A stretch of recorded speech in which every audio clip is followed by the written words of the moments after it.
Welcome back to the Deep Dive. Our mission, as always, is pretty simple. We take a huge pile of research and boil it down to what you actually need to know. And today, we are plunging into, I think, the single most important foundation for modern computing: the resource building blocks of Kubernetes. Yeah, this is a really crucial one. If you're starting your cloud-native journey, maybe you're looking at the KCNA certification, well, this is Module 1. It's where the vocabulary itself starts to shift, and if you don't nail down these first few concepts, honestly, everything else gets confusing fast. Okay, so let's just dive right in. When we say Kubernetes resources, I feel like the first mental trap for people is hardware. CPU, RAM. Right, physical machines. But in the world of Kubernetes, the word resource means something totally different. It does. We have to reset that definition right now. In Kubernetes, a resource is an API object. That's it. It's a piece of text, usually YAML, that describes the desired state of your system. So you're not touching hardware, you're just writing a wish list. I mean, in a way, yeah. You're declaring what you want. You tell Kubernetes, I want 3 copies of this app. And then the system's job, its only job, is to make reality match your declaration. So if we're learning the vocabulary to write that wish list, what's the absolute first word we need to know? The most fundamental object? That would have to be the pod. The pod is the atomic unit in Kubernetes. It's the smallest deployable thing that the system even recognizes. But why? Why create the pod? Why couldn't Kubernetes just manage, a Docker container directly? It's all about context and a shared environment. So yes, a pod very often holds just one main container, but its real power, its purpose, is that it can hold multiple containers that have to work together as a single unit. Okay, so that's the peas in a pod analogy I keep hearing about. Exactly. And when they're in the same pod, they are guaranteed to be on the same machine, and they share everything. What's everything? Their network, for one. They have the same IP address, so they can talk to each other on localhost. They can also share storage volumes. This is perfect for something like a sidecar pattern where you have your main app and then a little helper container next to it doing logging or monitoring. They live and die together. Okay, that structure makes a ton of sense. But you mentioned there's a critical flaw with pods.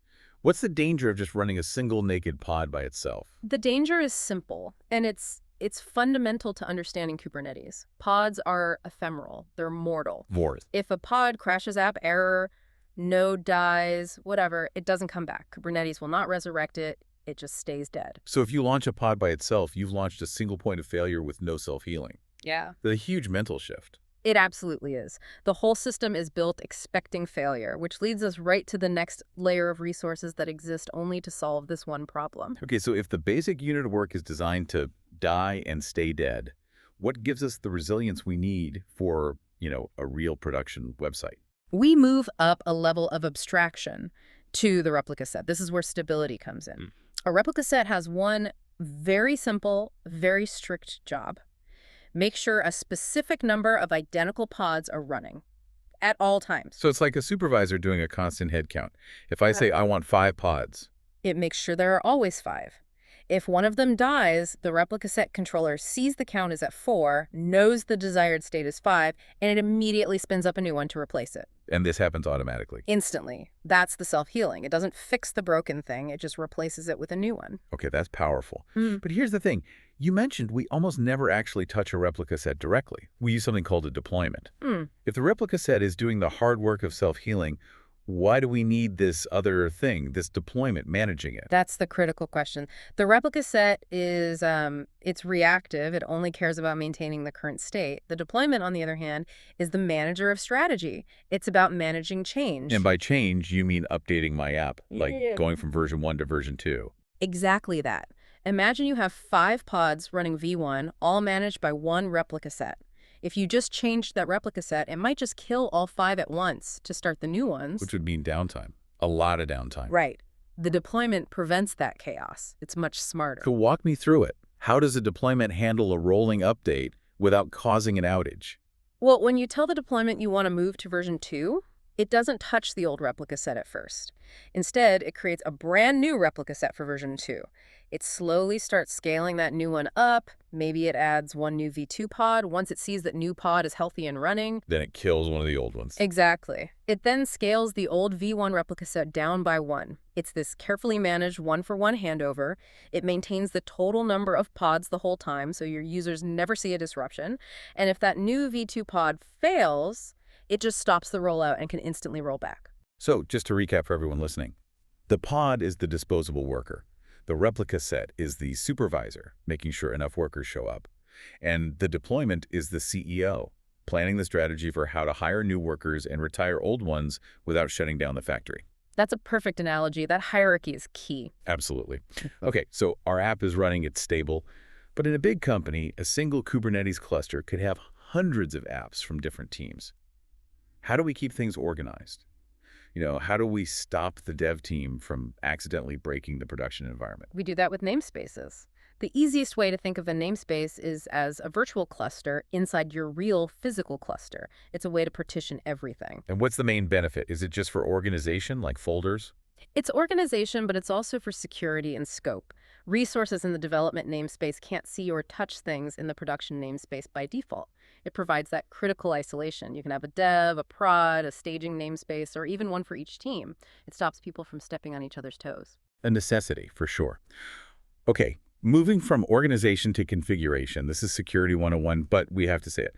You never, ever hard-code passwords or credentials into your container image. Please don't. A leaked image becomes a leaked set of keys to your entire kingdom. Kubernetes gives us two specific resources to solve this by decoupling your configuration from your code: ConfigMaps and secrets. And I'm guessing the difference is pretty obvious from the names. It is. Secrets are for sensitive data. Passwords, API keys, TLS certificates, anything you need to keep encrypted and secure. ConfigMaps are for everything else. All the non-sensitive configuration, like environment variables, theme settings, Yeah. maybe a file that just says background color blue. So how does a pod get access to that data? Does Kubernetes just copy-paste it in? It's a bit more elegant. It's called injection. In your pod's definition, you say, I need the data from this secret or this config map. And Kubernetes can make that data available to your running container in a couple of ways, either as environment variables or can mount them as files that your application can read from the file system. So that injection is the key. That's the decoupling. Absolutely. Because now, if you want to change that background color from blue to red, you just update the config map. You don't have to rebuild and redeploy your entire application image. It's a huge operational win.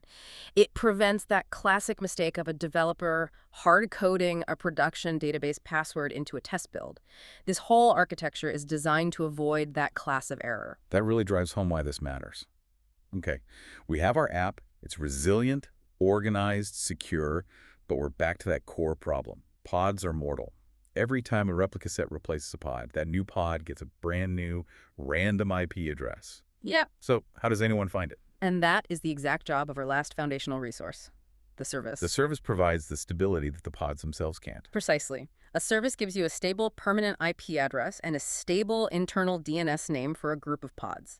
That address never changes no matter how many times the pods behind it are crashing and being replaced. So when my deployment does a rolling update and slops out all 30 of my pods, the other microservice that's trying to talk to my app never even knows. It just keeps talking to the stable service address. That's the decoupling right there. Right.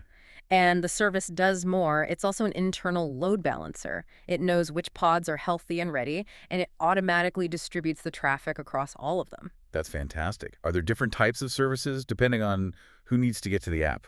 Yes, a few key types. The most common one you'll see is cluster IP, which is an internal-only address. It's for services inside your cluster talking to each other. Then you have things like node port and load balancer, which are designed to expose your application to the outside world, but the core idea is always the same: a stable entry point. I love that mental model. The deployment is like the back-of-house manager, making sure the staff is always there and working, but the service is the front door. It's the permanent address on the building that never changes, even if the staff inside the pods are constantly changing. It creates that clean separation. The consumer doesn't need to know about all the chaos and self-healing happening underneath. We've covered a ton of ground here. For anyone studying for the KCNA, we've just nailed the 6 core resources. We have the bricks, our mortal pods, the supervisor, making sure there are enough bricks, the replica set, the manager with the plan. The deployment, we organize them in different rooms using namespaces. We give them their instructions with blueprints, config maps, and secrets. And finally, we give the whole building a permanent front door, the service. That's the entire foundation.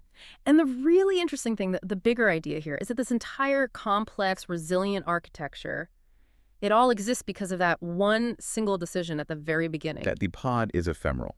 Exactly. The system is designed from the ground up to embrace failure. It assumes components will fail, and it's built to react. The pod is the atom of failure. The deployment is the molecule of resilience. And that raises a really important question for you, the listener, to think about. What kind of profound changes does your team need to make to go from the old mindset of trying to keep one server alive forever to this new world where you design systems assuming failure is just normal? That is a phenomenal thought to end on. It's not just about learning the tools. It's about adopting the philosophy that failure is the norm, not the exception. Indeed, the technology really dictates the philosophy here. Well, this has been an excellent deep dive. Thank you for making these foundational concepts so clear. My pleasure. Go forth and declare your desired state. We'll see you next time on The Deep Dive.